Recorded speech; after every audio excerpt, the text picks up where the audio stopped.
வணக்கம் வணக்கம். இன்னைக்கு நம்ம ஃபைனான்ஷியல் அக்கவுண்டிங் அப்படின்ற சப்ஜெக்ட் கீழே இருக்கக்கூடிய ஒரு எக்ஸசைஸ் நமக்கு ஆன்சர் வந்து பார்க்கலாம். Chapter 2 the accounting cycle books and records publication is Margham publication page number 2.91 exercise number 11 prepare furniture account with the following information in the year of 2002 1st January furniture in hand rupees 2000 1st January purchased furniture rupees 4000 30th June sold furniture rupees 400 31st December depreciate furniture including addition at 10%. So இதுதான் details. இதை base பண்ணி நம்ம furniture ledger அக்கௌண்ட்டை எப்படி prepare பண்ணலாம் அப்படின்றத பார்ப்போம்.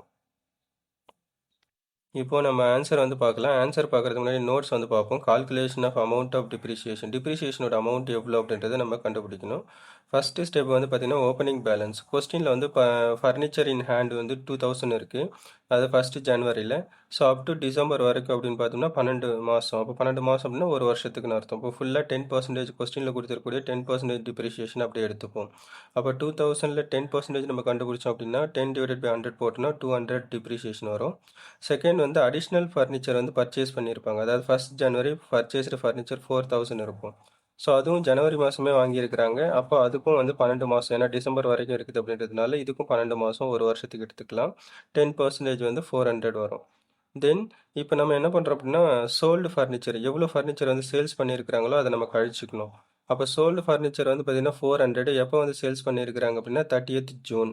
அப்போ ஜனவரி, பிப்ரவரி, மார்ச், ஏப்ரல், மே, ஜூன் மொத்தம் எவ்வளோ? ஜனவரிலேருந்து ஜூன் வரைக்கும் 6 மாதம். அப்போ 6 மாதத்துக்கான டிப்ரிசியேஷன் மட்டும்தான் நம்ம கண்டுபிடிக்கணும்.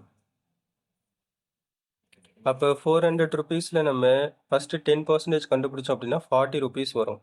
அந்த 40 ருபீஸில் வந்து நம்ம 6 மாதத்துக்கு மட்டும் எடுத்துக்குவோம். 6/12. அப்போ ஒரு வருஷத்துக்கு 12 மாதம், 12 டிவைட் பண்ணிவிட்டு 6ஆல் மல்டிப்ளை பண்ணோம் அப்படின்னா 6 மாதத்துக்கு வந்து 20 ருபீஸு.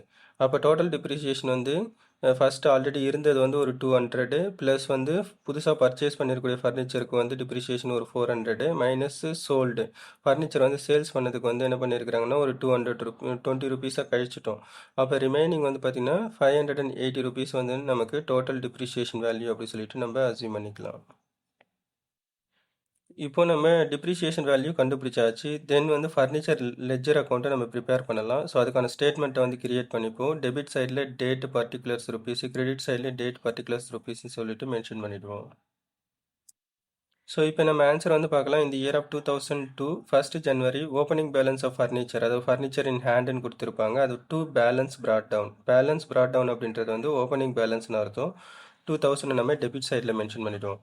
நெக்ஸ்ட் வந்து 1st ஜனவரி ஃபர்னிச்சர் பர்ச்சேஸ்னு கொடுத்துருப்பாங்க. அப்போ ஃபர்னிச்சரை நம்ம பர்ச்சேஸ் பண்ணுறோம் அப்படின்னா அதுக்கான ஜேர்னல் என்ட்ரி வந்து furniture account debtor to cash R bank account creditor அப்படி சொல்லிட்டு வந்திருக்கும். அப்போ நம்ம டூ பேங்க்னு சொல்லிட்டு போட்டுட்டு ப்ராக்கெட்டில் பர்ச்சேஸ்ன்னு போட்டுட்டு அந்த 4000 ருபீஸை டெபிட் சைடில் மென்ஷன் பண்ணிவிடுவோம்.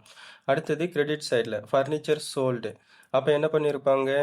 Bank account data to furniture account creditor, அதான் அதுக்கான ஜேர்னல் என்ட்ரி. அப்போ 30th ஜூனில் பை பேங்க்கு. ஸோ ப்ராக்கெட்டில் சோல்டுன்னு போட்டுட்டு 400 ருபீஸை நம்ம கிரெடிட் சைடில் மென்ஷன் பண்ணிவிடுவோம். தென் டிப்ரிசியேஷன். ஸோ டிப்ரிசியேஷன் வந்து ஃபர்னிச்சரோட வேல்யூலேருந்து குறையுது. அப்போ அதுக்கான ஜேர்னல் என்ட்ரி வந்து என்னவா இருந்திருக்கும்? Depreciation account data to furniture account creditor அப்படின்னு இருக்கும். ஸோ அப்போ பை டிப்ரிசியேஷன் அந்த 580 மென்ஷன் பண்ணிவிடுவோம். இப்போ நம்ம டிஃபரன்ஸ் வந்து பார்க்குறோம். ஸோ இப்போ டிப்ரிசியேஷன் வந்து என்ன சொல்லியிருக்கிறாங்க? 31st டிசம்பர் வருஷ கடைசியில் வந்து கால்குலேட் பண்ணதாக சொல்லியிருக்கிறாங்க. இப்போ அதுக்கான டேட் வந்து 31st டிசம்பர். இப்போ டிஃபரன்ஸ் வந்து பார்ப்போம். டெபிட் சைடில் வந்து பார்த்திங்க அப்படின்னா லெட்ஜரில் 6000 இருக்குது. பட் கிரெடிட் சைடில் வந்து பார்த்திங்கன்னா வெறும் 400 ப்ளஸ் 580. அப்போ 980 ருபீஸ் தான் இருக்குது. அப்போ 6000ல் 980 போயிடுச்சுன்னா 5020 அப்படின்றது வந்து க்ளோசிங் பேலன்ஸ் ஆஃப் ஃபர்னிச்சர், அதாவது balance carry down. That's all.